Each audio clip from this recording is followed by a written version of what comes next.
আসসালামু আলাইকুম। আজকে আমরা কথা বলবো হার্ট অ্যাটাক নিয়ে, যেটাকে আমরা মেডিকেল ভাষায় অ্যাকিউট করোনারি সিনড্রোম বলি। তো প্রথমে যে মিসকনসেপশন মানুষের মধ্যে আছে সেটা আমরা একটু দূর করতে চাই। অনেকে বলে থাকে যে বুকে হচ্ছে কি হয়েছে, স্ট্রোক হয়েছে। তো কথাটা আসলে সত্য নয়। বুকে আসলে স্ট্রোক হয় না, স্ট্রোক হচ্ছে মাথার রোগ। হ্যাঁ, মাথায় যখন রক্ত প্রবাহ কমে যায় এটাকে আমরা মেডিকেলের ভাষায় বলি ইসকেমিক স্ট্রোক, অথবা যদি রক্তনালী ছিঁড়ে যায় যেটাকে আমরা মেডিকেলের ভাষায় বলি হ্যামোরেজিক স্ট্রোক।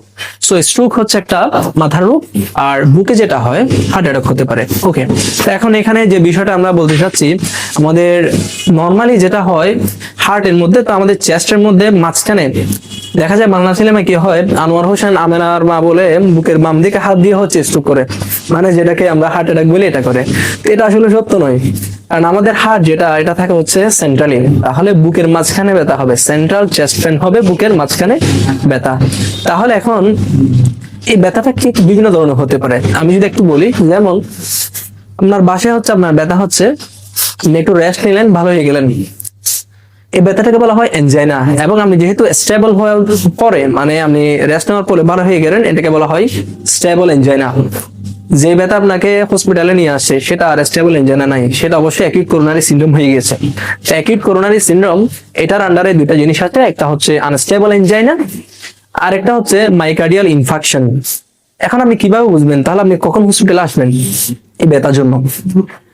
যদি আপনার বুকে মাঝখানে সেন্ট্রাল চেস্ট পেন প্রচুর পরিমাণে ব্যথা থাকে, এবং ব্যথাটা মনে হচ্ছে আপনাকে এখানে টাইট করে কিছু একটা, মনে হচ্ছে যে একটা পাথর চেপে আছে, এবং এই ব্যথাটা মাঝে মাঝে আপনার গলায়, চোয়ালে, এবং কি দাঁতে, তারপর শোল্ডারে, হাতে, এবং কি পিছনে, এবং অনেক সময় হচ্ছে আমাদের এপিগ্যাস্ট্রিক পেটে দেখানো ব্যথা করতে পারে। তাহলে ধরে নিতে হবে যে আপনার ব্যথাটা হার্ট থেকে আসতেছে। এবং এই ব্যথা আসার পরে আপনি যখন একটু রেস্ট নিলেন, হ্যাঁ একটু আমি রেস্ট নিলাম, রেস্ট নেওয়ার পরেও আপনার ব্যথাটা ভালো হচ্ছে না, এরপর আপনি কিছু মেডিকেশন নিলেন, যেমন নাইট্রোগ্লিসারিন স্প্রে, যেটাকে বলি আমরা জিটিন স্প্রে, সাবলিঙ্গুয়ালি আমরা দিই এটা। এটা দেওয়ার পরও আপনার ভালো হচ্ছে না। আবার ব্যথার সাথে আপনার হচ্ছে নজিয়া, ভমিটিং আছে, বমি হতে যাচ্ছে, আবার হচ্ছে সোয়েটিং আছে প্রচুর, মানে খুব খারাপ একটা অবস্থা। তখন আপনাকে বুঝতে হবে যে এটা আসলে আর গ্যাস্ট্রিকের ব্যথা না। আমরা যে ভুলটা করি, একটু হাঁটাহাঁটি করি, হাঁটাহাঁটি করলে মনে হয় গ্যাস্ট্রিক কমে যাবে, গ্যাস্ট্রিকের ওষুধ খেয়ে নেই। এটা আসলে গ্যাস্ট্রিকের ব্যথা না। এই কারণে আপনি গ্যাস্ট্রিকের ওষুধ খেয়ে বসে থাকলে হবে না। আপনাকে এই ধরনের সিমটম গুলো থাকলে অতি সত্বর হচ্ছে কোন একটা হসপিটালে চলে আসতে হবে।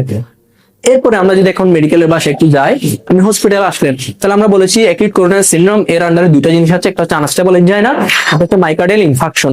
এখানে এই দুইটা আলাদা করার জন্য আমি একটু মেডিকেলের ভাইদের জন্য এগুলো বলতেছি।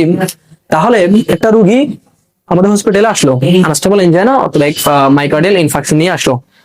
এখন আমি দুটাকে কিভাবে আলাদা করবো? আমরা প্রথমে যেটা করি ইসিজি দিই। ইসিজি দিয়ে আমরা বুঝি যে হ্যাঁ তার হার্টে একটা সমস্যা হয়েছে।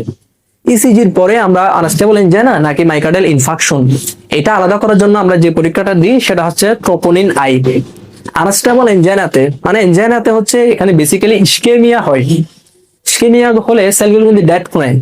যখনই সেলগুলো ডেথ হয়ে যাবে, পচে যাবে, তখন এটাকে বলে আমরা ইনফাকশন, মাইকার্ডিয়াল ইনফাকশন। ইনফাকশন হলে কার্ডিয়াক যে মায়োসাইট থেকে ট্রোপোনিন আই কিছু কার্ডিয়াক মার্কার রিলিজ হয়। তাহলে আমরা ট্রোপোনিন আই যদি পরীক্ষাটা করি, তখন যদি এটা আমরা বেশি পাই, ট্রোপোনিন আই রাইস, তখন এটা আমরা চিন্তা করি যে কি মাইকার্ডিয়াল ইনফাকশন হয়েছে।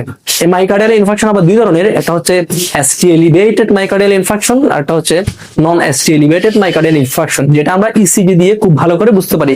ইসিজি তে যদি এসটি এলিভেশন থাকে তখন আমরা এটাকে বলি এসটি এলিভেটেড এমআই, যদি এসটি ডিপ্রেশন থাকে বা এসটি এলিভেটেড না থাকে তখন আমরা বলি নন এসটি এলিভেটেড এমআই। তাহলে বুকের ব্যথা হলে আপনি বাসায় এটাকে হেলাফেলা করা যাবে না।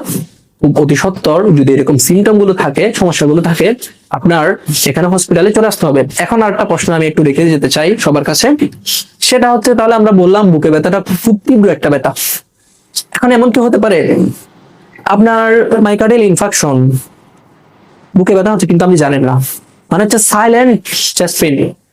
সেটা একটা আমি প্রশ্ন রেখে গেলাম সবার জন্য, যারা স্পেশালি মেডিকেল পারসন তারা কমেন্টে বলবেন সাইলেন্ট চেস্ট পেইন কোথা হইতে পারে, কোন কোন কন্ডিশনে আমরা হচ্ছে বুকে ব্যথাটা অ্যাসিম্পটোমেটিক থেকে যাবে। তো সবার জন্য এটা প্রশ্ন করে রাখলাম, আমরা কমেন্টে আনসার দিবেন। ধন্যবাদ।